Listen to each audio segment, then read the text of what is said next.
بەڵێترەوەی کە لە سووریا ڕوودەدات لە ماوەی ئەم سێ ڕۆژەدا کاردانەوەی لێکەوتۆتەوە هاوکات لێکدانەوەی جیاواز بۆ ئەم ڕووداوانە دەکرێت. لەگەڵ میوانەکەم لە بەغداوە لەم بارەوە قسە دەکەم بەڕێز ئەحسان شەمەری، سەرۆکی سەنتەری هزری سیاسی لە عێراق لە بەغداوە لەگەڵما. بەڕێز ئەحسان سپاس کە لەگەڵمانی. ئەمەوێت سەرەتا بۆچوونی جەنابەت بزانم ئەوەی کە لە سووریا ئێستا ڕوودەدات چاوەڕوان کراو بوو، ئامادەکاری پێشوەختەی بۆ کرابوو یا چۆن ڕوویدا؟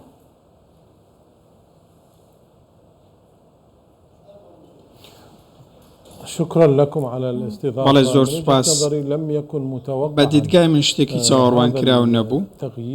ئەم گۆڕانکاریە و سروشتی پەرەسەندەکان بۆ گروپە چەکدارەکان شتێکی چاوەڕوان کراو نەبوو، بەڵام ئەوەی دەردەکەوێتەوەیە کە گروپە چەکدارەکان بە شێوازێکی بەرفراوان لاوازی حەزبوڵایان خۆستۆتەوە، چونکە حەزبوڵا پێشتر دەستی بەسەر هەندێک ناوچەی سووریادا گرتبوو. جگە لەوەش سروشتی هێرشەکانی ئیسرائیل بۆ سەر ئەو ناوچانە بە تایبەتی بۆ سەر دەواازە سنووریەکان لە نێوان سووریا و لوبنان، ئەم هێرشانە گەلێک سەرچاوی هێزی گروپە چەکدارەکانی بڕیوە و لە ژێرخانی ئەوانی داوە. جگەلەوە ئێران ئێستا بەدەست پاشەکشەی هەژمونی خۆیەوە دەناڵێنێت.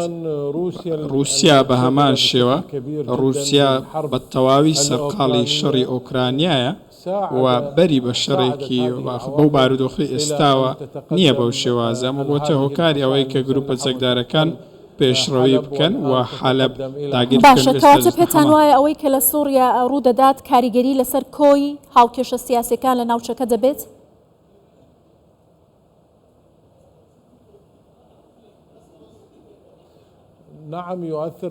کاریگەری زۆر گەورەی دەبێت هەڵبەتە، چونکە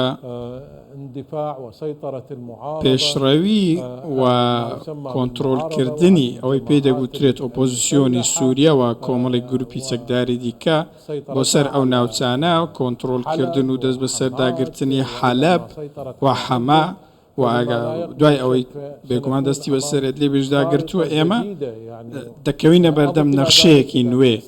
جگە لەوەش ئەگەر بێت و فشار بەردەوام بێت، فشاری ئەم گروپە چەکدارانە بە ئاراستەی دیمەشق ڕەنگە ئێمە گۆڕانکاری لەسەر ئاستی ئیداری ببێنی، ئەمەش لێکەوتەی زۆری دەبێت. باشە، ئەو نەخشەنوێیە چییە بەڕێز شەمەری؟ لەکوێوە تاکوێ ئەم نەخشەدا دەڕێژرێتەوە؟ تەنها سووریا یا کاریگەری لە دەرەوەی سووریاش دەبێت؟ بە چه شێوازێکە؟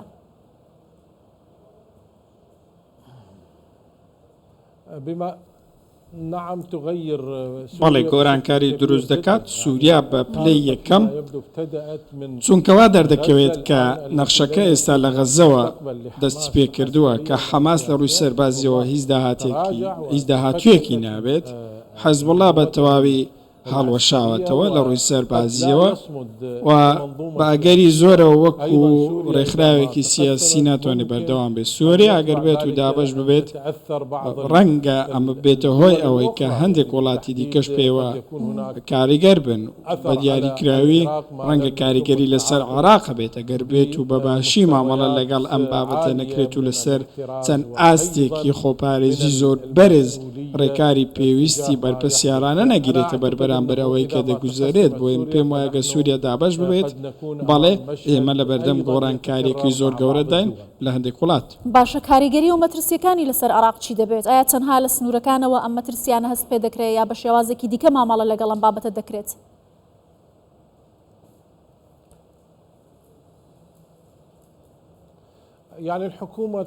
حکوومەت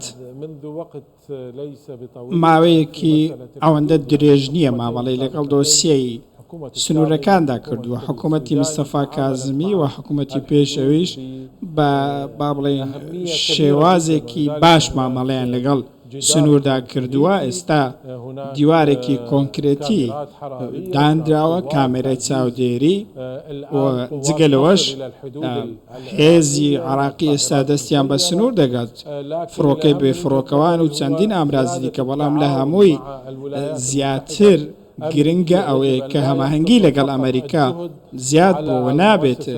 ئەو هەماهەنگە تەنیا لەسەر شان و ئەرکی هێز ئەمریکانی عێراق بێت، دەبێت هەڵوێستێکی سیاسیە گرتو لە نێو عێراق بێت و دەبێت هەماهەنگی لەگەڵ ئەمریکا تونند و تۆڵ بکرێتەوە دەبێت پارێزبەندی تەواو بگیرێتە بەر و دەبێت ئەومان لەبیر بێت ئەوەی لە سووریا دەگوزارێت کاریگەری لەسەر عێراقە بۆ بە تایبەتیش دوای ئەوەی کە مووسڵ کەوت و بە تایبەتیش دوای زیادکردنی هەماهەنگی و پرچەکردنی هەواڵگری لە نێوان سوپای عێراقی و هێزەکانی پێشمەرگە کە ئەمە زۆر گرنگە بۆ ئەوەی ئاسایشی ناوچەکە بپارێزن بە تایبەتی لەم کاتژمێرە. زۆر باشە بەڕێز شەمەری کاردانەوەی وڵاتانیش دەبینین ئەمە کاردانەوەیکی زۆری بەدوای خۆی داهێناوە پێت وایە ئەم شەڕێک ئێستا لە سووریا هەیە دەستێوەردانی دەرەکی و ڕۆڵی وڵاتانیشی تێدا بووە هەژمونی وڵاتانی تێدا بووە و ئەگەر هەبووە کام وڵات وە چۆن؟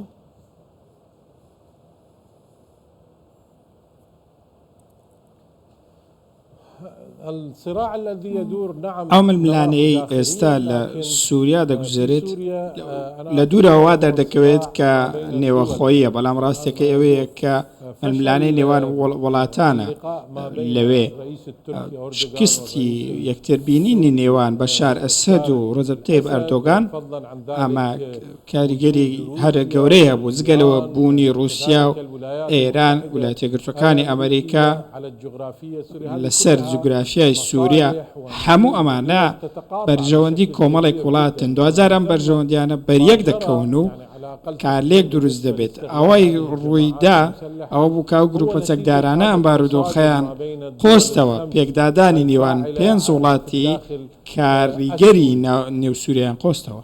باشە ئێستا دووەم گەورەترین پارێزگا لە سووریا لەدەست گروپەکانە و حکوومەتی سووریا یا بڵێن سوپای سووریا لەوێ هیچ ڕۆڵێکی نەماوە سناریۆکانی دوای ئەمە ڕووداوانە چۆن دەبینن لە سووریا بە تایبەتی لە شارەکانی دیکە؟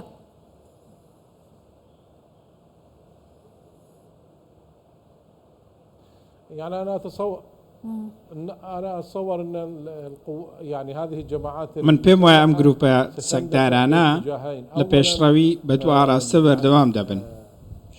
یەکەم بە ئاراستەی ڕۆژهەڵاتی سووریا ئەوەی پێی دەگوترێت خۆراوای فورات بۆ ئەوەی بگەن بە ناوچە بیابانیەکان ناوچەکانی نزیک سنووری عێراق لەوێوە تەکەز لە فشارکردنی زیاتر بۆ گەیشتن بە باکووری دیمەشق دەکەنەوە ئەمە دەبێتە هۆکاری ئەوەی کە ئەم گروپە چەکدارانە هێزێکی زیاتر بەدەست بهێنن بۆ ئەوەی بەپێی توانە ئەو کات یاخود ئەوەندەی دەتوانن هەڕەشە لە دیمەشق بکەن و فشار لە گرتنی پایتەختی سووریا بکەن ڕەنگە ئەمە گرنگترین ئامانجی ئەوان بێت بەڵام دەبێت ئەوەشمان لەبەرچاو بێت کە سەرباری هەماهەنگی و هاوکاری نێوان هەندێک لە گروپەکان دواتر دەبینین کە جیاوازی دەردەکەوێت و هەندێک گروپ لەوانەیە لە یەکتری جیابنەوە بە تایبەتی لە بابەتی بوونی وەلا و دیاریکردنی ئامانج بۆ پێکان لەگەڵ ئەوەشدا